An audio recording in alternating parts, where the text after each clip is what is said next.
열방을 제자 삼는 주님의 제자들을 꿈꾸는 돌단 침례교회입니다. 이 주님의 꿈을 이루기 위한 세 가지 비전이 있는데, 말씀과 성령으로 투명한 성도, 예수님 제자되어 비추는 교회, 생명의 복음으로 행복한 세상입니다. 이 비전을 통해서 주님의 명령에 순종하는 삶을 살면서 동시에 예수님의 재림과 성도의 부활을 소망하는 아름다운 공동체입니다. 오늘 주시는 생명의 말씀을 통해 새로워지고 다시 회복되며 믿음을 더 뿌리내리는 은혜의 시간이 되시길 기도드립니다. 오늘은 에베소서 1장 15절에서 23절까지 이 말씀을 통해서 꺼지지 않는 강력한 파워 또는 꺼지지 않는 강력한 힘이라는 제목으로 하나님의 말씀의 은혜를 나누기를 원합니다. 한국의 그 유명한 회사, 한국에서만 유명한 건 아니죠. 지금은 전 세계적으로 유명한 삼성 반도체라는 회사가 있습니다. 근데요, 2007년 8월 3일 오후 2시 30분에 여기 정전 사태가 발생을 합니다. 삼성전자의 그 기흥시 반도체 공장에서 정전 사태가 발생을 했는데, 이건 참으로 초유의 사태입니다. 왜냐하면요, 반도체 공장은 24시간 가동되게 되어 있습니다. 그래서 직원들도 3교대로 근무를 합니다. 그런데 이곳에 갑자기 정전이 되었는데요, 거기서는 무엇을 만드냐면 플래시 메모리라는 것을 만드는데요, 플래시 메모리가 뭐냐면 우리 mp3나 아이팟이나 또는 아이폰, 또한 그 디지털 카메라, 그런 데 들어간 것이 플래시 메모리입니다. 그것을 만드는 공장 그 라인이 스탑이 되어 버린 거죠. 이 플래시 메모리에 당시만 해도 40% 정도로 점유율을 하고 있는 상황이었습니다. 전 세계적으로 40%, 그러니까 10개 중에 4개는 삼성의 제품을 쓰고 있는 그런 상황이었습니다. 근데 그 정전이 난 이 상황에서 삼성은 뛰어난 위기 대처 능력을 보여줍니다. 그 당시에 그 부회장이 현장에서 직접 사태를 지휘한 결과로 다음날 정오에 생산 라인이 전면적으로 다시 정상화가 되었습니다. 여러분, 손실액이 얼마였는지 아십니까? 그 잠깐의 정전 사태로 400억 원 정도 손실을 입었다고 합니다. 전전 사고의 원인은 그 퓨즈의 손실로 인한 일시적인 정전으로 보여집니다. 이 반도체 공장은 계속 돌아가야 되는데, 이 정전이라는 것은 생각할 수 없는 그러한 초유의 사태였습니다. 물론 정전을 대비해서 보조 전원 공급 장치까지 충분히 준비되어 있었죠. 그럼에도 정전이라는 사태가 발생을 했습니다. 파워가 공급이 되지 않는, 전면적으로 생산이 중단되는 무기력함을 볼 수가 있었다는 것이죠. 그런데요, 오늘 우리 본문을 보시면 우리 하나님의 능력, 파워, 영어로는 계속 파워라고 나와 있습니다. 하나님의 능력에 대해서 나오는데, 이것은요, 사람이 생각하는 파워, 힘, 능력과 차원이 다름을 여러분 기억하시기를 바랍니다. 영어 성경 보면요, 이 파워가 얼마나 위대한 파워인지 정말 실제적으로 나와 있습니다. 정말 비교할 수 없는 정말 위대한 능력이라고 영어는 그렇게 나와 있어요. 이 파워는요, 정전도 없고요, 우리가 찾을 때 항상 계시는 꺼지지 않는 강력한 파워임을, 그런 파워를 우리 하나님이 갖고 계심을 여러분 기억하시기를 바랍니다. 그런데요, 오늘날 많은 크리스찬들이, 적지 않은 크리스찬들이 이 놀라운 하나님의 능력을 의지하지 않고 때때로는요, 참으로 무기력하게 살아가는 것을 보게 된다는 것이죠. 성경에서는 분명히 하나님의 능력은 비교할 수 없는 위대한 능력이고 파워라고 말씀해주고 있고, 그 하나님을 의지하라고 말하고 있음에도 불구하고 시시때때로 우리는요, 좌절하고 낭망하고 하나님 없는 것처럼 살아가는 것을 보게 된다는 것입니다. 오늘 본문은 그렇습니다. 이제 사도 바울은요, 이 사랑하는 에베소 교회로부터 참으로 좋은 소식을 전해 듣게 됩니다. 그것은 무엇이었냐면요, 믿음과 사랑에 대한 그런 좋은 소식이었습니다. 그들이 믿음 생활을 잘하고요, 성숙한 믿음을 갖다 보니까 그 믿음 가운데 다른 사람을 사랑하는 그런 역동적인 신앙생활을 하고 있다. 그런 참으로 좋은 소식을 그가 전해 듣게 됩니다. 정말 그가 세운 이 교회가 정말 잘 성장하고 참으로 바르게 성장하기만을 열망했던 이 사도 바울에게는요, 얼마나 기분 좋은 소식이었는지 모릅니다. 그래서 더욱 에베소 성도들을 위해서 감사하며 중보기도 하고 있음을 그가 이야기를 합니다. 그들의 이름을 아마도 하나하나 불러가면서 기도했던 것 같습니다. 16절 말씀 보시면요, 내가 기도할 때 기억하며 너희로 말미암아 감사하기를 그치지 아니한다고 그랬거든요. 기도할 때 기억한다는 거예요. 그 에베소에 있는 사람들 누구를 기억했는지 모르겠지만은 그 사람들 이름을 부르면서 기도하지 않았나 싶습니다. 그리고 현재 그들 향한 가슴 벅찬 기도를 이제 하나님 앞에 드리는데요. 그들이 정말 성령님의 도우심으로 지혜와 계시의 정신을 받아서 하나님을 더 잘 알기를 원합니다. 그 17절에 나와 있고요. 특별히 과거에 하나님께서 부르신 그 소망과 목적이 있었고요. 또한 미래에 하나님이 주실 기업, 영생의 축복이 있는데 이제 현재 하나님의 능력을 알기 바라는 그 기도를 지금 드리고 있습니다.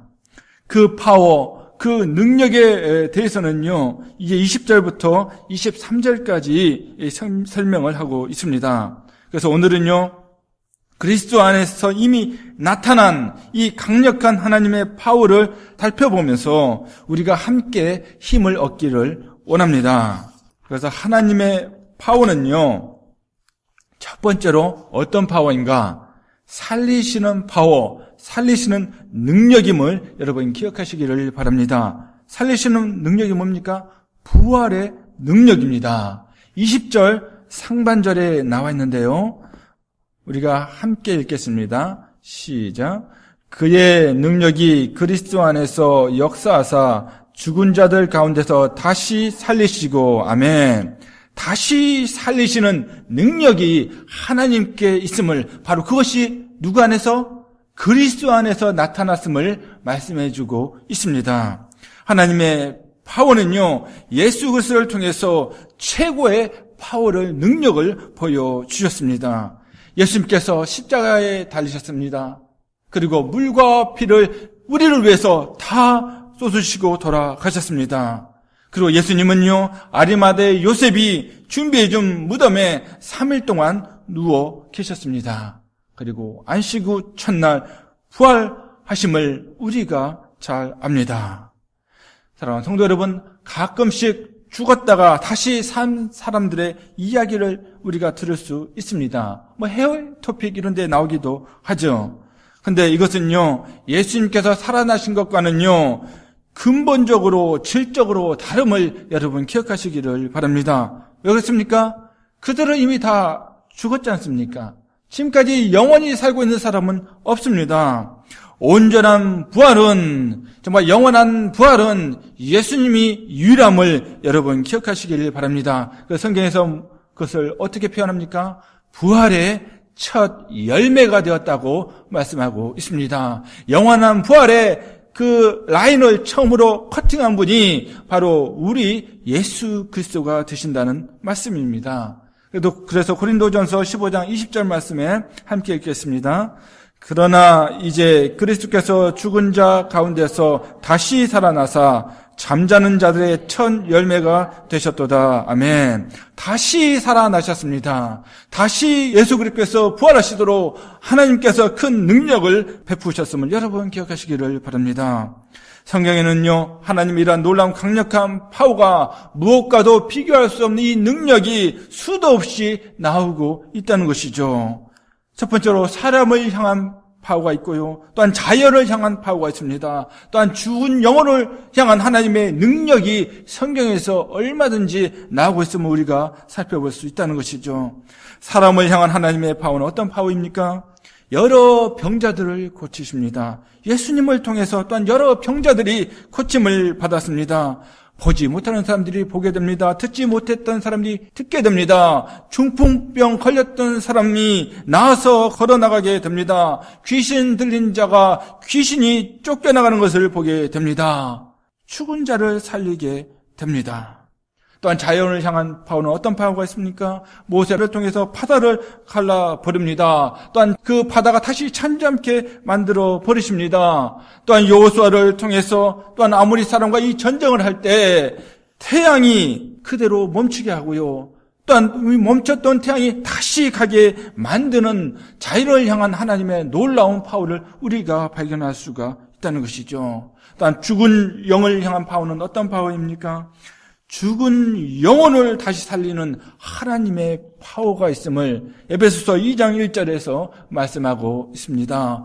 허물과 죄로 죽었던 우리 영혼을 다시 살리시는 파워가 그분께 있음을 여러분 기억하시기를 바랍니다. 니고데모라는 사람이 예수님께 나와서 그 영혼이 거듭나게 하시는 능력을 하나님께서 베풀어 주셨습니다. 참으로 예수 그리스도를 참으로 믿어서 우리의 죽은 영이 다시 삶으로 인해서 우리도 이제 부활에 동참하게 된 줄 믿습니다. 여러분, 능력하지만요, 이 파워를 경험하는 것이 가장 큰 축복인 줄 믿습니다. 그러한 부활에 참여하게 되는 그러한 은혜를 우리가 입게 될 줄 믿습니다. 사랑하는 성도 여러분, 세상 철학도 세상 과학도요, 세상의 어떤 신들도 새로운 생명, 거듭남의 역사를 줄 수가 없다는 것입니다. 왜 그런지 아십니까? 왜 그런지 아세요? 성경이 그것에 대해서 말씀해 주고 있습니다. 시편 115편 4절부터 8절까지인데 함께 읽겠습니다. 시작. 그들의 우상들은 은과 금이요 사람의 손으로 만든 것이라. 입이 있어도 말하지 못하며 눈이 있어도 보지 못하며 귀가 있어도 듣지 못하며 코가 있어도 냄새 맡지 못하며 손이 있어도 만지지 못하며 발이 있어도 걷지 못하며 목구멍이 있어도 작은 소리조차 내지 못하느니라. 우상들을 만드는 자들과 그것을 의지하는 자들이 다 그와 같으리로다. 아멘. 자, 우상들은 뭡니까? 사람이 정이나 망치를 이용해서 깨서 만들어낸 형상이에요. 사람의 손으로, 사람의 스킬로 만들어내는 어떤 이미지라는 것입니다. 그건 보지도 듣지도 냄새 맡지도 목소리로도 낼 수 없는 그러한 존재라는 거예요. 그러한 돌입니다. 그러한 형상이에요.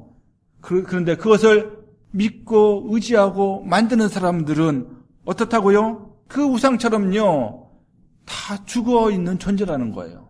죽어있는 존재입니다. 살아있는 존재가 아니라는 거예요. 새 생명을 물론 줄 수도 없는 그러한 우상 숭배라는 것입니다.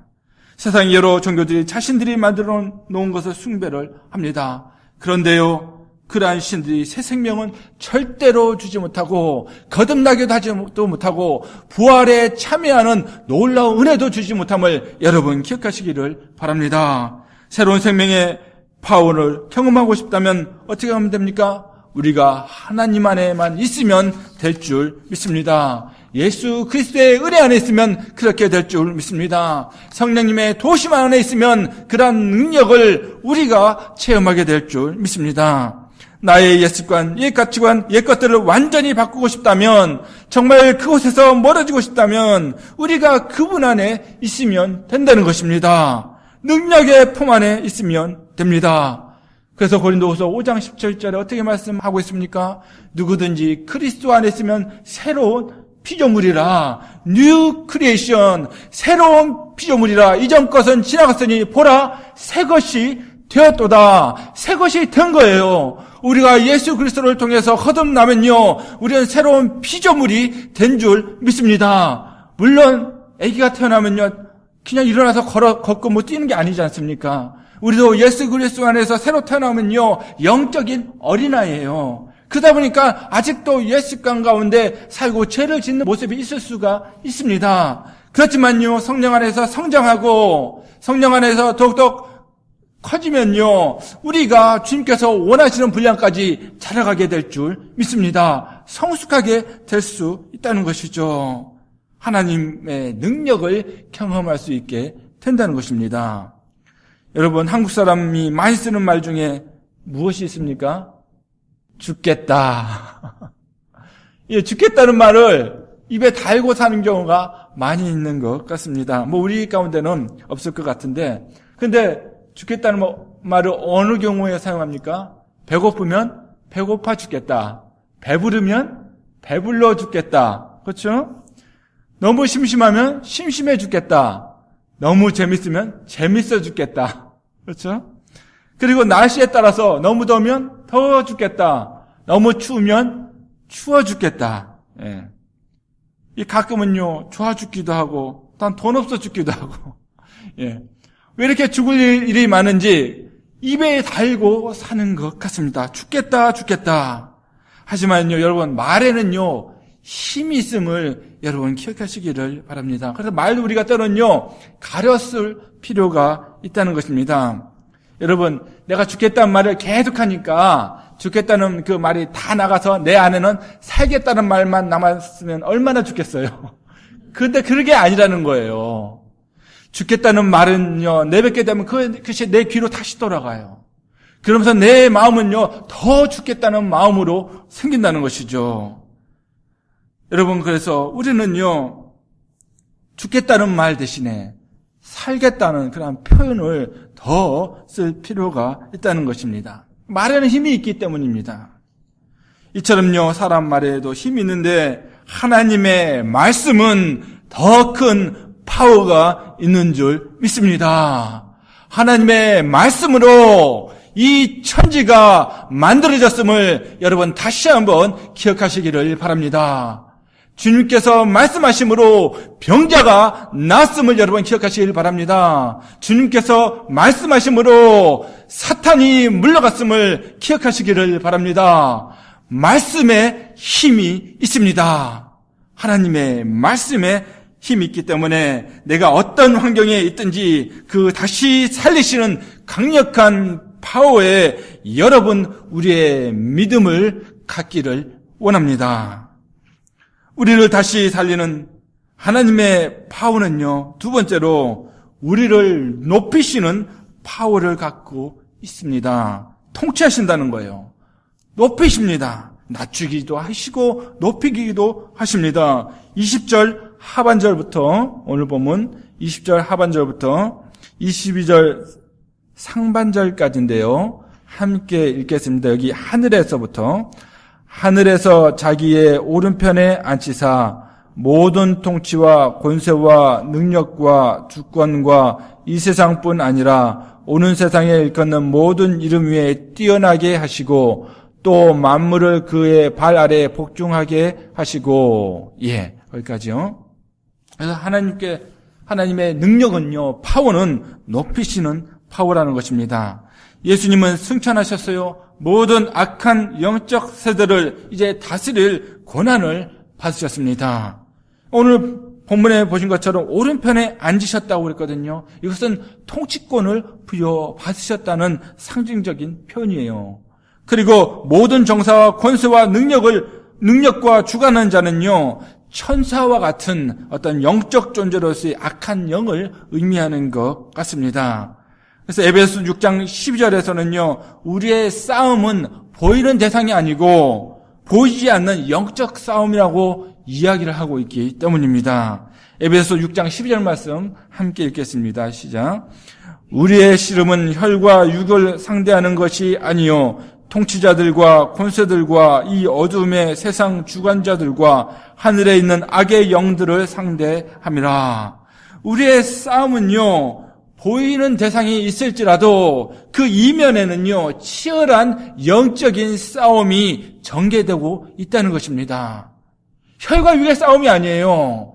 악한 영적인 그 유혹 가운데 우리의 사람들이 유혹받으면서 그 안에서 살아가고 있다는 것입니다. 그러나 걱정할 필요가 없습니다. 내가 참으로 예수 그리스도의 은혜로 참으로 성령님의 인침으로 말미암아서 구원받은 하나님의 백성이라면 걱정할 필요가 없다는 것입니다. 하나님의 강력한 그 능력으로 우리가 이길 수 있기 때문입니다. 어쩌면요, 이미 승리는 결정이 난 그러한 싸움입니다. 우리가 주님의 힘만 의지하면요, 얼마든지 이길 수 있는 싸움이라는 것이죠. 다니엘서 7장 27절 말씀 함께 읽겠습니다. 시작. 나라와 권세와 온 천하 나라들의 위세가 지극히 높으신 이의 거룩한 백성에게 붙임바 되리니 그의 나라는 영원한 나라이라. 모든 권세 있는 자들이 다 그를 섬기며 복종하리라. 아멘. 누구에게 붙임바 됐다고요? 거룩한 백성에게 붙였다는 것은요, 이게 승리를 의미하는 거예요. 승리. 예. 어느 이방 족속이 이스라엘 민족에 붙임바 되었다는 거, 이스라엘 백성이 승리한다는 의미를 설명할 때 붙인다는 표현을 쓰거든요. 거룩한 백성에게, 참으로 하나님의 백성에게 붙임바 된다는 것입니다. 바로 하나님의 능력이 함께 있을 때 우리가 이길 수 있다는 사실입니다. 그렇기 때문에 하나님의 파워는요, 어떤 적의 공격도 굴복시킬 수 있음을 여러분 기억하시기를 바랍니다. 그것이 성경에 또한 얼마든지 나와 있습니다.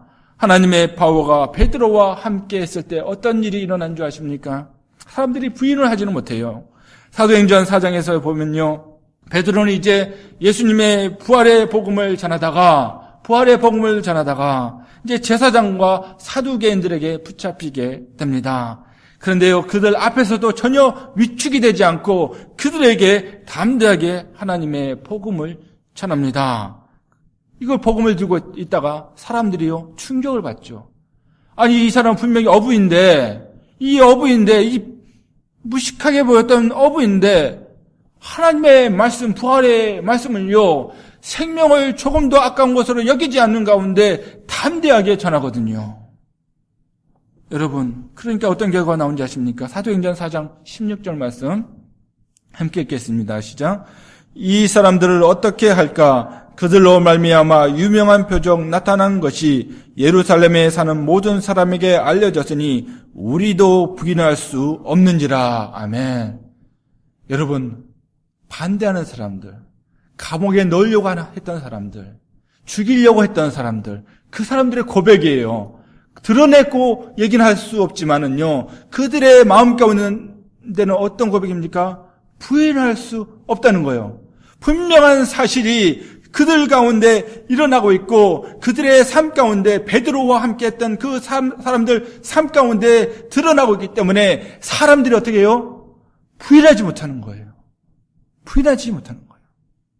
하나님의 파워가 함께하면요, 어떤 또한 군대의 공격도 굴복시키셨음을 성경은 또한 우리에게 가르쳐주고 있습니다. 우리가 자주 얘기하지만요, 오합지졸에 이스라엘 백성들이 홍해 앞에서 다 죽게 되었을 때 하나님께서는요, 이집트 군대의 모든 추격을 다 막아주셨습니다. 이때 이집트 군대가 큰 혼란에 빠지게 되죠. 추격하다가 큰 혼란에 빠지게 됩니다. 그러면서 어떻게 얘기합니까? 이집트 사람들이요, 출애굽기 14장 25절에 보면요, 이스라엘 사람들을 쫓지 말고 다시 되돌아가자, 그렇게 이야기를 합니다. 그들의 하나님이 그들의 편에서 우리 이집트 사람과 싸운다, 그들이 느낀 거예요. 느끼니까 다시 돌아가자 얘기가 나올 정도였다는 것이죠. 하나님의 분명한 파워 앞에서 사람들은 느끼게 될 줄 믿습니다. 인정할 수밖에 없다는 것이죠. 분명한 사실이니까. 여러분, 이건 무엇입니까? 하나님의 파워가 이스라엘이라는 그 민족을 높이셨음을 여러분 기억하시길 바랍니다. 높이신 파워예요. 그리고 기드온은 어떻습니까? 단 300명으로 미디안 병사 13만 5천 명을 죽였어요. 그들이 미디안 군대를 공격할 때 구원은요, 여호와와 기드온의 칼이요 하면서 그들을 향해 달려갔습니다. 하나님의 칼이 미디안 군대를 굴복을 시켰습니다. 이것은 무엇입니까? 바로 기드온을 높이신 하나님의 파워요, 능력인 줄 믿습니다. 엘리야는 어떻습니까? 혼자서 850의 거짓 선지자를 굴복을 시켰습니다. 엘리야를 참으로 참 선지자로 높이신 하나님의 파워고 능력이었습니다. 850명이 인정할 수밖에 없는, 그 악한 왕이 인정할 수밖에 없는 하나님의 능력, 엘리야를 높이신 하나님의 능력이 실제적으로 보였다는 것이죠. 사랑하는 성도 여러분, 영적인 전쟁의 승리는요, 숫자에 있지 않음을 여러분 꼭 기억하시기를 바랍니다. 영적인 승리는요, 숫자에 있지 않습니다. 참으로 하나님의 강력한 파워, 하나님의 능력, 그 능력만을 의지하는 사람에게 하나님의 승리가 임하게 될 줄 믿습니다.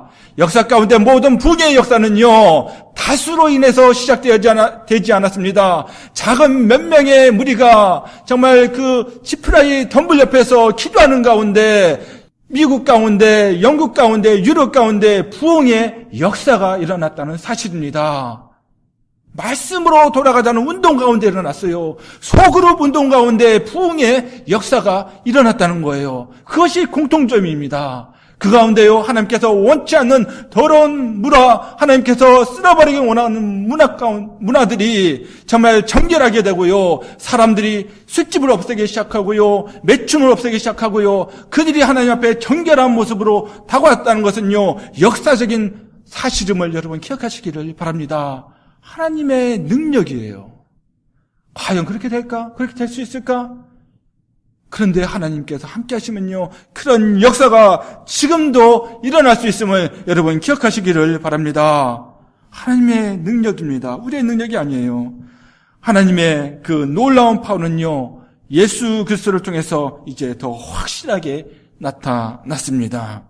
유대인들은요, 예수님을 죽였죠. 아마 속으로 쾌재를 불렀을 거예요. 자신들의 작전대로 다 됐으니까, 예수님을 죄인으로 몰아서 십자가에 매달았으니까 그들은 쾌재를 불렀을 것입니다. 하지만요, 하나님은 그 예수님을 사람들이 보기에는 가장 낮은 그 무덤에 묻힌 것처럼 보였지만은, 하나님께서는, 하나님의 능력은 다시 그 예수 그리스도를 가장 높은 곳에 올리셨음을 여러분 기억하시기를 바랍니다. 이것이 바로 하나님의 능력입니다. 그 파워는요, 이제 모든 만물들이 예수님의 발 아래 이제 놓이게 될 것입니다. 아담이 이런 만물에 대한 주권을 이제 다시 찾게 되는 그 날이 다시 오게 될 줄 믿습니다. 그래서 22절 말씀 보시면요, 또 만물을 그의 발 아래 복종하게 하시고 라고 말씀해주고 있습니다. 여러분, 왕자와 거지 이야기 아시죠? 톰이라는 거지와 에드워드 왕자는 이제 옷을 받고 있고 자신들이 경험해보지 못했던 생활을 이제 경험하게 됩니다. 하지만 왕자가 된 톰은요, 거지 때의 그 습관을 버리지 못하고 굉장히 어색해합니다. 식사를 어떻게 하는지, 숟가락을 어떻게 놓는지, 걸음걸이는 어떻게 해야 되는지, 말은 어떻게 써야 되는지, 모든 것이 다 어색합니다. 모든 신하들이 머리를 숙입니다. 좀 명령만 기다리지만 어떻게 그 파워를 써야 될지 전혀 알지를 못합니다. 어쩌면요, 왕자가 된 톰의 모습이 우리의 모습일 수도 있다는 것이죠. 하나님의 파워를 의지하지 않고 그 능력을 알지도 못하고 살아가는 우리의 자화상일 수도 있다는 것입니다. 하나님의 아들들, 딸들이 되어서 우리의 신분이 완전히 바뀌었음에도 불구하고 왕같은 제사장으로, 정말 하나님의 나라로 거룩한 사람으로 완전히 바뀌었음에도 불구하고 아직 옛것에 집착하는 삶을 산다면요, 언제나 무기력한 삶을 살 수밖에 없다는 것입니다. 그렇기 때문에요, 하나님의 파워를 우리가 의지하며 살아야 될 줄 믿습니다. 그 파워에 의지할 때만 소망이 있고요, 우리가 풍성한 삶을 살 가운데 하나님께 영광을 돌리게 될 줄 믿습니다. 살리시고 다스리시는 하나님의 파워는 또한 우리 교회를 충만케 하는 파워가 있음을 여러분 기억하시기를 바랍니다. 충만케 해주세요. 하나님께서 해주실 수 있는 부분입니다. 22절 하반절부터 23절까지인데요. 22절 하반절 글을부터 함께 읽겠습니다. 시작. 그를 만물 위에 교회의 머리로 삼으셨느니라. 교회는 그의 몸이니 만물 안에서 만물을 충만하게 하시는 이의 충만함이니라. 아멘. 23절 같은 경우는 조금 난해한 구절이긴 한데 우리가 조금 이따 다시 한번 보겠습니다. 하나님은요, 예수님이 결국 모든 만물을 축복으로 충만케 하는 능력을 주실 것입니다. 이것은 미래의 사건을 말합니다. 본문을 보면 미래의 사건으로 나와 있습니다. 히브리서 2장 8절 말씀 보시면요, 더 분명한데요. 함께 읽겠습니다. 시작. 만물을 그 발 아래에 복종하게 하셨느니라 하였으니 만물로 그에게 복종하게 하셨은즉 복종하지 않은 것이 하나도 없어야 하겠으나 지금 우리가 만물이 아직 그에게 복종하고 있는 것을 보지 못하고, 그렇죠? 아직 모든 만물이 지금 주님께 복종하고 있는 상태는 아니죠. 그렇죠? 근데 장래는요, 모든 인류와 모든 만물이 하나님께 복종하는, 절대적으로 복종하는 그 때가 오게 될 거라는 건 사실입니다. 이건 이제 마지막 날의 일이고요. 그런데요, 만물이 아직 복종하지 않은 상태일지라도 현재는요, 몸된 교회의 머리이신 예수님을 통해 교회가 하나님의 축복이 충만한 공동체는 만들 수 있다는 것이죠. 바로 예수님을 통해서, 머리 대신 예수님을 통해서 충만한 공동체를 만들 수 있다는 것입니다. 그것이 이제 23절에 나와 있는데요. 교회는 그의 몸이니 만물 안에서 만물을 충만하게 하시는 이에 충만함이니라. 그런데 이 구절에 대해서 두 가지 해석을 합니다. 그래서 교회는 해서 중간에 이제 생략을 하고 보면요. 교회는이 주어인데 충만케 하시는 자를 충만케 한다. 이렇게 해석을 하면요. 교회가 예수 그리스도를 충만케 한다. 교회는 예수 그리스도의 몸이지 않습니까? 우리 성도들이죠. 그러니까 우리 성도들 통해서 예수 그리스도께서 충만케 된다. 그렇게 이제 볼 수도 있고요. 이제 히브리의 문법을 어떻게 보느냐에 따라서 두 가지 해석이 나오는 거예요. 또 두 번째는 교회는 충만케 하시는 자에 의해 충만케 된다. 이것은요, 예수 그리스도께서 교회를 충만케 하신다라는 그러한 해석이 됩니다. 그래서 어떤 것이 바른 해석일까 보니까 제가 보기에는 후자가 더 설득력이 있는 것 같습니다. 성경 어디에도 예수 그리스도의 충만함을 교회로부터 받는다, 교회를 통해서 예수 그리스도의 충만을 받는다, 그런 표현은 없거든요. 또 문맥상으로도요, 교회가 머리 대신 예수님에 의해서 충만해지는 것이 더 설득력이 있기 때문입니다. 절대적인 그 하나님을 통해서 몸된 교회가 충만해지는 그것이 더 자연스럽다는 것이죠. 문맥적으로도 그렇습니다.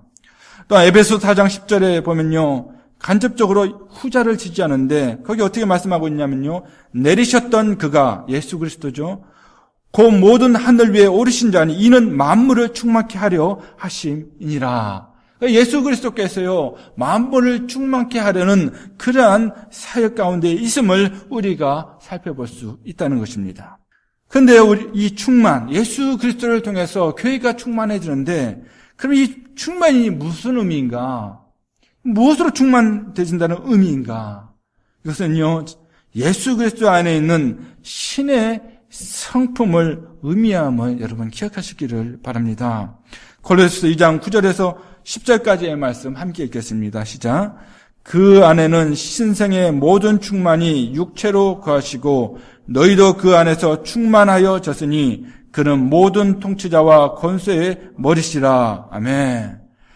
여기 말씀에 있는 그대로요, 그 안에는 신성의 모든 충만이 육체로 거하신다는 말씀입니다. 그러면서 똑같이 우리도 충만하여 진다는 건데요, 여기서 신성이라는 것은요, 신의 성품을 의미를 합니다.